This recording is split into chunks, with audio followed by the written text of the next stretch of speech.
आप लोग बीपीएससी जो लोग देने जा रहे हैं उनको बहुत बहुत शुभकामनाएं। इस बार हमने बीपीएससी को टारगेट नहीं किया। हम टारगेट उसी परीक्षा को करते हैं जिसमें हम वो चीज़ दे पाएँ, समय दे पाएँ, अपना अटेंशन दे पाएँ आपको। तो यूपी पीसीएस 2025 प्री मेंस और आरओ यारो प्रीलिम्स तो हो ही गया, और आरओ का मेंस। इसमें जो है ज़बरदस्त तरीके से प्रीलिम्स तो इसका हो गया, ज़बरदस्त हुआ, बहुत अच्छा फीडबैक आप लोगों का आया। उम्मीद है रिजल्ट भी अच्छा रहेगा। इसके बाद फिर ये मेंस की तैयारी जो अभी चल रही है कछुआ चाल में, इसको हमने आपको कछुआ खरगोश की एक कहानी बताई थी ना। कछुआ चाल में चलना जरूरी होता है। तेजी समय आने पर, ऐसा ना हो कि आप एग्जॉस्ट हो जाएं, आपके अंदर ऊर्जा ही ना बचे। ऐसा बहुत सारे लोगों के साथ हुआ। आरओ में हुआ क्या ना, इतना जो डिले हो गया एग्जाम, शुरुआत में एक वर्ष जिन लोगों ने बहुत मेहनत की, बाद में पता नहीं क्या उनके साथ हो गया, लेजी हो गए। शायद वो एग्जॉस्ट हो चुके थे, यहाँ पे अपने आप को पूरी तरीके से सारा जुनून निकाल चुके थे। जुनून जो बचा पाया अपने अंदर, जो धीरज रख पाया, वही यहाँ पर सफल हुआ। जिन्होंने सिर्फ और सिर्फ ये सोचा कि जल्दी किसी न किसी तरीके से परीक्षा हमारी क्वालिफाई हो जाए, हम सचिवालय पहुंच जाएं, उनके साथ थोड़ी दिक्कत हुई। यदि जज्बा है तो फिर किसी भी स्थिति से निकला जा सकता है। ये बहुत बड़ी बात नहीं है, हर किसी के साथ होता है। हम एक उदाहरण दे रहे हैं कि धैर्य के साथ आगे बढ़ना चाहिए आपको, चीज़ों को तैयार करते हुए। ऐसा नहीं पढ़ने के चक्कर में किताब पूरा एक बार पढ़ ली लेकिन तैयार कुछ नहीं हुआ, याद कुछ नहीं हुआ, कोई मतलब नहीं रह जाएगा उसका। तो यूपी पीसीएस 2025 का जो प्रीलिम्स है वो सबसे नज़दीक है हमारे इन परीक्षाओं में। 12 अक्टूबर नज़दीक आ चुका है। और हमारी तैयारी कितनी हुई है, आगे हमको क्या करना चाहिए, अगर नहीं पढ़ पाए हैं किसी कारणवश, तब आपको क्या करना चाहिए, इन सब पे हम चर्चा करेंगे। देखिए, दो तरह के लोग हैं, विशेषकर दो तरह के जो अभ्यर्थी हैं। पढ़ने वालों की बात कर रहा हूं, सीरियस की। मैं 5-6 लाख जो फॉर्म भरते हैं उनकी बात नहीं कर रहा हूं। पहले वे जो पहली बार एग्जाम देने जा रहे हैं या दूसरी बार एग्जाम देने जा रहे हैं, जिनकी तैयारी जो है बहुत बेसिक लेवल पे भी नहीं हो पाई है किसी कारणवश, चाहे वो ऑफलाइन कोचिंग में कहीं फंस गए लेकिन वहाँ पर तैयारी नहीं हो पाई, या फिर स्वयं समय नहीं दे पाए परिस्थितियों के कारण। परिस्थितियाँ अब तो बहुत पैदा हो गई इंटरनेट के ज़माने में, पहले नहीं हुआ करती थी। पहले हर परिस्थिति में पढ़ाई ही होती थी, अभी पढ़ाई ही नहीं होती, बाकी सारी परिस्थितियाँ पैदा हो जाती हैं। दूसरा, वे कैंडिडेट्स जिनकी तैयारी अच्छी है लेकिन लास्ट टाइम में वो पढ़ नहीं पाए हैं, लास्ट 4 से 5 महीने में पढ़ नहीं पाए हैं। तीसरा भी वे लोग जो 5-6 महीने में बल भर पढ़े हैं, बल भर पढ़े हैं, लेकिन इसी 5-6 महीने में ही पढ़े हैं, इसके पहले तैयारी नहीं थी इनकी। तो इनके साथ जो चुनौती है तीसरे वाले के साथ, वो ये है कि जो कुछ पढ़ा 5-6 महीने में, उसे हम एग्जाम हॉल में कैसे ले जाएं। ये बहुत टेक्निकल बात मैं बता रहा हूं आपको, यही होता भी है। दूसरे वाले लोग जिनकी तैयारी तो अच्छी है लेकिन रिवीजन नहीं कर पाए हैं, करंट अफेयर्स पूरा बचा हुआ है, अब समय भी कम बचा है, और उनके पास बहुत सारे लोग ऐसे भी होंगे जो ड्यूटी कर रहे होंगे, नौकरी कहीं ना कहीं कर रहे होंगे, या कुछ बिजनेस कर रहे होंगे, बहुत कम समय मिल पा रहा होगा। ऐसे लोग रिवीजन भी कैसे करें वो समझ नहीं आ रहा है इनको। और पहले वाले लोग जो हमने बताया, जिनकी तैयारी बेसिक लेवल पे भी नहीं है, जो फैक्ट पढ़ रहे हैं लेकिन उतने व्यवस्थित तरीके से फैक्ट भी नहीं पढ़ पा रहे हैं, ये 3 तरह के लोग हैं। ये वीडियो 2 और 3 के लिए है, पहले वाले लोगों के लिए कोई वीडियो नहीं होता है, क्योंकि ये लापरवाह किस्म के लोग होते हैं। इवन ये पेड बैच में आने के बाद भी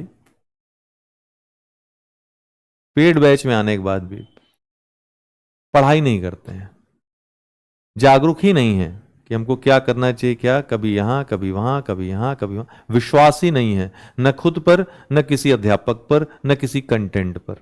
वो रोज कंटेंटे बदल रहे हैं, ये कोई भी कंटेंट होगा, अगर आप सही कंटेंट तक पहुंचोगे तो आप समझ लो 10% ही उसमें बुराई होगी। कंटेंट में बुराई तो नहीं होती है, 10% ही ऐसा हो सकता है कि वो आपकी मदद ना करे, 90% वो आपकी हेल्प करेगा। और 90% हेल्प करने का मतलब है कि आप एग्जाम में अव्वल हो जाओगे। आप लूसेंट भी कायदे से पढ़ लेते हो, सही ढंग से उसको पढ़ लेते हो, साथ में करंट तैयार कर लेते हो, तमाम चीजें कर लेते हो, ठीक। और जो स्पेशल यूपी स्पेशल इत्यादि हैं वो पढ़ लेते हो, पीवाईक्यू लगा लेते हो, तो भी आप एग्जाम क्वालिफाई कर सकते हो। लेकिन आप पढ़ोगे कैसे? लूसेंट पढ़ने में मन लगेगा नहीं। तो आप लोगों के लिए हमने एक समाधान प्रस्तुत किया। वो समाधान क्या था?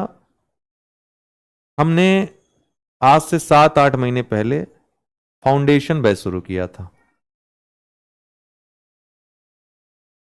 ये फाउंडेशन बैच वो 5 ईयर प्लान वाला नहीं है।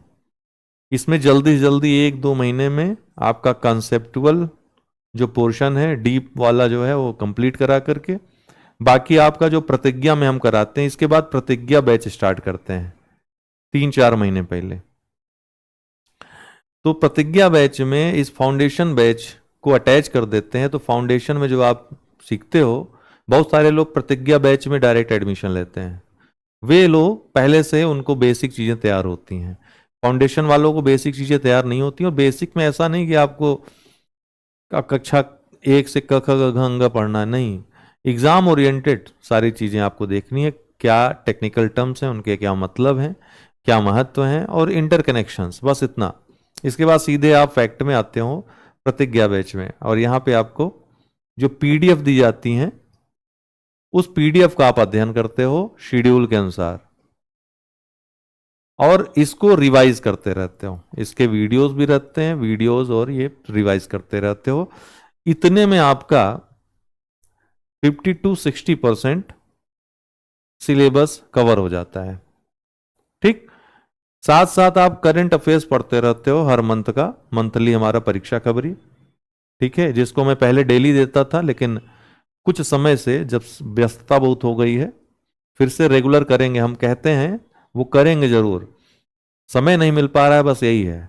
पीके डेली हम ले ही आएंगे, क्योंकि उसकी डिमांड बहुत ज़्यादा है, बहुत सारे लोग उसको पढ़ते हैं। तो परीक्षा खबरी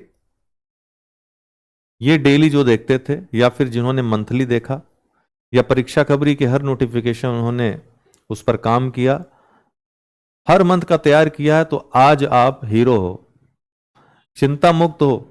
क्योंकि करंट अफेयर्स जो यहां से 35 प्रश्न, 35, 36, 30 से 35 प्रश्न आने हैं, ये आपका तैयार है। 30 से 35 प्रश्न जहां से आने हैं, वहां से 27 से 28 प्रश्न परीक्षा खबरी से आप 100% कर लोगे। थोड़ा बहुत दिमाग लॉजिक लगा लोगे तो पूरे के पूरे कर ले जाओगे। ये गारंटी है, हर बार की गारंटी रहती है, ठीक। क्योंकि कुछ प्रश्न ऐसे भी होते हैं जो लॉजिकली भी हैंडल हो जाते हैं, अगर पढ़ा नहीं कहीं तो। और मैं ये भी दावा करता हूं कि जो परीक्षा खबरी में नहीं आएगा, अगर परीक्षा खबरी से नहीं पूछा जाएगा तो कहीं से नहीं पूछा जाएगा, किसी भी मैगजीन से जो मार्केट में है। तो ये चीज रही, आपकी तैयारी यहीं से हो सकती है, लेकिन फिर भी आपने लापरवाही कर दी। अब आते हैं अंगद पर। अब फाइनल दूसरे और तीसरे वर्ग के लोगों के लिए जिनकी तैयारी ठीक ठाक है। अब ये तो पहले वर्ग के लोग भी इसमें सम्मिलित थे, लेकिन लापरवाही कर गए, तो बचा समय कम है। अब इसमें आप जितना अपनी क्षमता का प्रयोग कर सकते हो, वही होता ना। यूपी बोर्ड का एग्जाम है या फिर इंजीनियरिंग का एग्जाम है, 2 रात पहले पढ़ना शुरू किए, लग गया तो लग गया, क्वेश्चन पढ़ा हुआ आ गया, याद रहा तो कर लिए, नहीं याद रहा तो नहीं कर पाए। इफ एंड बट वाली स्थिति, कॉन्फिडेंस की बात नहीं, क्योंकि आप पढ़कर नहीं जा रहे हो। अब ये भाग्य पर निर्भर है कि आप हो जाओ। ऐसा होता भी है कुछ लोगों के साथ, एक आधा % के लोगों के साथ ऐसा भी होता है। ज्यादा पढ़ के नहीं जाते, लेकिन पेपर हो जाता है, क्योंकि है तो गोला ही करना। अब आपके साथ भाग्य प्रबल है, ठीक, उस दिन गणेश जी की विशेष कृपा अगर है तो फिर ऐसा हो जाएगा, अन्यथा होता नहीं है। ईश्वर भी जो कर्म करते हैं उन्हीं के साथ न्याय करता है अक्सर, ठीक। बाकी भाग्य तो अंतिम जो परिणाम होता है उसमें भाग्य की भूमिका तो रहती है, उसको कोई नकार नहीं सकता, कोई कितना भी कहे। तीसरा जो कैटेगरी के लोग हैं, जो अभी जिनको जरूरत है, मतलब तीसरा जो कंडीशन है सेकंड और थर्ड की, वो ये है कि रिवीजन कैसे करें, पहली चीज। और दूसरा कि इतनी जल्दी अपने फैक्ट्स को कैसे एनरिच करें, कैसे हम अपनी मेमोरी में उसको ले आएं। बार बार रिवाइज करना एक सबसे सरल और सबसे सुलभ प्रक्रिया है। बार बार रिवीजन करेंगे तो कुछ भी आपको तैयार हो जाएगा, फैक्ट हो, कॉन्सेप्ट हो, कुछ भी हो। तो रिवीजन आप बार बार कब कर पाओगे? जब आपका कंटेंट एक साथ आपको मिल जाएगा और एक एक सेगमेंट तैयार करने में आपको 1 से 2 घंटे लग जाएं, 1 से 2 घंटे में रिवीजन हो जाए। ये कॉन्फिडेंस जो डेवलप होगा, फिर आप अन्य चीजों पर ध्यान दे पाओगे। तब आप पीवाईक्यू पे ध्यान दे पाओगे, जो आपने पढ़ा है, जो तैयार किया है। हालांकि अंगद की हम बात कर रहे हैं एक्चुअली। अंगद सीरीज में जो आपको अंगद सीरीज मिली है और जिस पर हम वीडियो भी ला चुके हैं, वीडियो किस किस की आ चुकी है अंगद में? आपकी हिस्ट्री की पूरी हो गई, एंशियंट, मिडुअल, मॉडर्न, आज इंडियन पॉलिटी हो गई। ठीक है, बाकी के पार्ट्स भी आ जाएंगे, छोटे छोटे पार्ट्स हैं। वर्ल्ड जियोग्राफी छोड़ दिया जाए तो बाकी पार्ट्स छोटे हैं, जल्दी समाप्त हो जाएंगे। ठीक, इसके अलावा ये आप कर लो। मैं दूसरे तीसरे कैटेगरी की बात कर रहा हूं, जो अभी अब आपको क्या करना है। बहुत सारे लोगों का पूछना था कि हमारा बहुत समय चला गया, पढ़ नहीं पाए हैं, तो आप क्या करो। तो ये अंगद सीरीज की सारी वीडियोस आप देख लेना जो आएंगी। इसके अलावा अंगद एनालिटिकल करके हमने ग्रुप में शेयर किया है। एनालिटिकल बहुत लंबी वीडियोस नहीं है, बहुत जरूरी वीडियोस उसमें भी रहेंगे, जिसमें अंगद के ही जो फैक्ट्स हैं उनके कॉन्सेप्चुअल पोर्शन हम डिस्कस करेंगे, बहुत कम में और बहुत ज्यादा आपको इसमें लाभ होगा। बस यही दोनों जो है आप जितनी बार हो सके रिवाइज कर लीजिए। और अंगद जो आपका पीडीएफ है, इसका प्रिंट आउट निकलवा लीजिए, जो नई वाली हमने दी है। ठीक, उसमें कुछ त्रुटियां थी, ट्रांसलेशन एरर्स थे, उनको हटा करके ये प्रिंट आउट करा लीजिए। जो चीजें आपको एनालिटिकल वाले वीडियो में या फिर अनइम्पॉर्टेंट वीडियोस में समझ में आए, जिस टॉपिक का मान लीजिए आप पढ़ रहे हो 1857 का स्वतंत्रता संग्राम, तो इस क्रांति के पास ही उन अलग फैक्ट्स जो आपको पता चल रहे हैं उनको नोट कर लीजिए। ठीक, जो कॉन्सेप्ट हमने बताया, जो हमने आपको एक्स्ट्रा चीजें बताई, वो यहां पर नोट कर लीजिए। तो ये आपका कंप्लीट हो गया। फिर आपको वीडियो देखने की जरूरत नहीं है, फिर आपको अलग पीडीएफ पढ़ने की जरूरत नहीं है, फिर आपको अन्य पीवाईक्यू पढ़ने की जरूरत नहीं है, सब यहीं पर हो जाएगा आपका। और अंगद में वैसे भी पीवाईक्यू के मैक्सिमम पोर्शन है, 80% पीवाईक्यू आपका कवर हो जाता है अंगद जो पीडीएफ है उसमें। 80 to 90% एक्स्ट्रा ही होगा, क्योंकि हमें बहुत ज्यादा अब 100% कह देना तो ये तो अतिशयोक्त होगी। 80% तक फैक्ट्स जो पीवाईक्यू है वो सम्मिलित है उसमें। ठीक, 20% जो सरल चीजें हैं वही हमने छोड़ी हैं। अंगद बहुत सारे लोग कह रहे थे ये छोड़ दिया, वो बहुत सिंपल चीजें जो हैं, जिनको लिखने की बार बार पढ़ने की जरूरत नहीं भी नहीं रहती, आपको पहले से मालूम रहती, उनको पीडीएफ में शामिल करके पेज बढ़ाने क्या मतलब है? ऐसे तो बहुत सारे पेजेस हो जाएंगे, 1000 पेज में देंगे तब भी कम पड़ जाएगा। तो जितनी महत्वपूर्ण चीजें हैं अंगद पीडीएफ में हैं, उनकी वीडियोस देखिए। इसके अलावा आप क्या करिए, अब अंगद बैच वालों के लिए हम कह रहे हैं, जिन्होंने अंगद बैच लिया है, मैप का हमने आपको शेयर किया है प्लेलिस्ट। इस वीडियो लिस्ट प्लेलिस्ट को आप अच्छे से देख लीजिएगा। तो 3 प्लेलिस्ट केवल आपको देखनी है, हमने आपको बता दिया। 4, एक अंगद की जो हम चला रहे हैं अभी, दूसरी आपको अंगद की एनालिटिकल वाली, ठीक है, वो आपको वीडियोस देखनी है उसकी प्लेलिस्ट से। तीसरा आपको करंट अफेयर्स की प्लेलिस्ट देखनी है। चौथा मैप की प्लेलिस्ट देखनी है। यही 4 देखिएगा, इसी 4 का समय भी है। इनको देखेंगे आप तो आप देखेंगे बिना कुछ पढ़े भी आपका, अगर आप बढ़िया से पीडीएफ ये वीडियोस देख लेते हैं तो आपका होना तय है प्रीलिम्स में। ठीक, इसके अलावा जो समय बचेगा शेड्यूल में आप अन्य चीजें देख सकते हैं, लेकिन पहली प्राथमिकता रहेगी कि आप इसको समाप्त करें। इतने लंबे वीडियोस नहीं हैं, छोटे छोटे वीडियोस हैं, जल्दी समाप्त हो जाएंगे और रिवीजन और जल्दी हो जाएंगे इनके। बाकी के जो वीडियोस हैं अंगद के, वो इसी प्लेलिस्ट में ऐड होते जाएंगे। एनालिटिकल वाले इस प्लेलिस्ट में ऐड होते जाएंगे। करंट का जो वीडियो आएगा अभी तो एक दो वीडियो ही आएगा करंट के और महत्वपूर्ण रहेंगे, बाकी रिवीजन वीडियोस रहेंगे, उनके लिए प्लेलिस्ट जरूरत नहीं है। जो कुछ इसमें यहाँ रहेगा वही इंपॉर्टेंट वाले में भी रहेगा। तो हाँ, वीडियोस देंगे क्योंकि ताकि आपका रिवीजन होता रहे, आपको अपनी तैयारी पता चलती रहे। मैप ये जरूर देखिए आप। मैप के हालांकि हम वीडियोस देंगे, इंपॉर्टेंट वीडियोस, लेकिन वो वीडियोस आए इसके पहले जो मैप में प्लेलिस्ट में वीडियोस दिए हुए हैं उनको आप देखिए, आपका बहुत फायदा होगा। क्योंकि मैप से ही मैक्सिमम क्वेश्चन आते हैं जियोग्राफी के, वर्ल्ड जियोग्राफी हो या इंडियन जियोग्राफी हो। ठीक है, इसको आप लोग देखिए। बाकी जो लोग प्रतिज्ञा कर चुके हैं, जो लोग इसके पहले फाउंडेशन कर चुके हैं, तो वहां पे जो वीडियोस आपने देखे उन वीडियोस को अगर आप अगर पढ़े हैं तो रिवीजन कर लीजिए उनके पीडीएफ से। अगर वीडियोस आप 5, 6, 10 बार देख चुके हैं तो फिर पीडीएफ पढ़ने की आवश्यकता बस आपको है, पीडीएफ तेजी से रिवीजन कर लीजिए।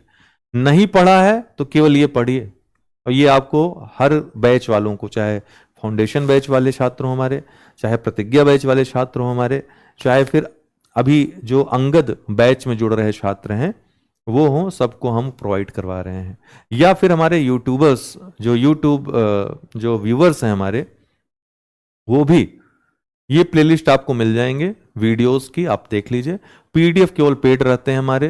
टेस्ट, उसमें हम टेस्ट बताना भूल गए आपको, टेस्ट जो दिए जा रहे हैं और उसी में से एमसीक्यूज भी डिस्कस किए जा रहे हैं डेली। इसको आप देखते रहिए, भले आप एमसीक्यू के वीडियो न देख पाइए, मैं तो कहूंगा देखिए जरूर, देखने से ज्यादा आपको लाभ होगा। टेस्ट जरूर सॉल्व करिए, बार बार सॉल्व करिए। बहुत कम टेस्ट हैं और बहुत एक्यूरेट हैं। मतलब एक एक टॉपिक आप देखोगे कि जो टेस्ट बनाए गए हैं वो टॉपिक वाइज हैं, जो आपके सिलेबस के टॉपिक्स हैं, हर एक टॉपिक से आप देखोगे तो क्वेश्चन आपको मिलेंगे। सबसे अच्छी बात यह है कहीं भी टच करेगा एग्जामिनर तो वहां से एक प्रश्न उठ जाएगा, तो वो लाभ आपको टेस्ट से होगा। विथ एक्सप्लेनेशन पढ़ लीजिए उसको, ठीक है, जो कि आपको अंगद के साथ और प्रतिज्ञा बैच वालों को भी बता ही दिया गया है टेस्ट के बारे में। बाकी अन्य लोग अगर जुड़ना चाहें तो ये नंबर है 7905901018, इस पर संपर्क करके जुड़ सकते हैं।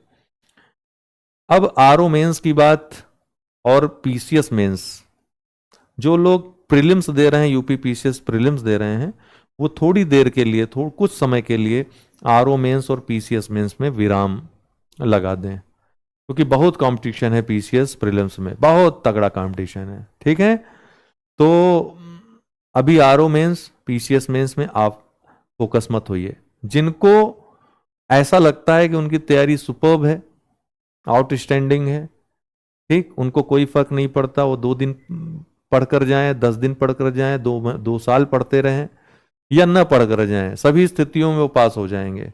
तो फिर ऐसे लोगों को तो क्या ही रोक है, कुछ भी पढ़ सकते हैं, पीसीएस पढ़ें, मेंस पढ़ें, आरओ मेंस पढ़ें। जो सिर्फ आरओ मेंस देना चाहते हैं वो आरओ मेंस में जिस तरीके से लगे हैं लगे रहिए, कॉपी लिखते रहिए, डेली एडिटोरियल पढ़ते रहिए, ताकि आपका निबंध लेखन के लिए और भी चीजें, पत्र लेखन आदि के लिए शब्दावलियां आपकी बढ़िया होती चलें। इसके अलावा प्रशासनिक शब्दों से आप रूबरू होते रहिए डेली, लिखते लिखते आपको आदत हो जाएगी अच्छा लिखने की, सही लिखने की, शुद्ध लिखने की। क्योंकि हमने शुरुआत में देखा वर्तनीय अशुद्धियां बहुत थी, लेकिन धीरे धीरे सुधार हो रहा है, लिखते लिखते सुधार हो रहा है, बस यही सुधार करना है। ऐसे जैसा तरीका बता दिया, ज्यादा तरीके पे नहीं जाना है, ज्यादा प्रैक्टिकल में जाना है, मतलब प्रैक्टिस ज्यादा करनी है। तरीका जो बता दिया उस पर ढालने का प्रयास करना है, ठीक। इसके बाद पत्र लेखन हो गया, सारांश लेखन, शीर्षक लेखन का जो तरीका बताया उसी तरीके से आपको करना है। उस दिन हमने लाइव वीडियो भी लिया। लाइव आपका जितनी भी जांच चलेगी आरओ मेंस की कॉपियों की या पीसीएस मेंस की, उसमें सेशंस रहेंगे, लाइव सेशंस भी रहेंगे। लाइव अभी आपकी कॉपी चेक होगी।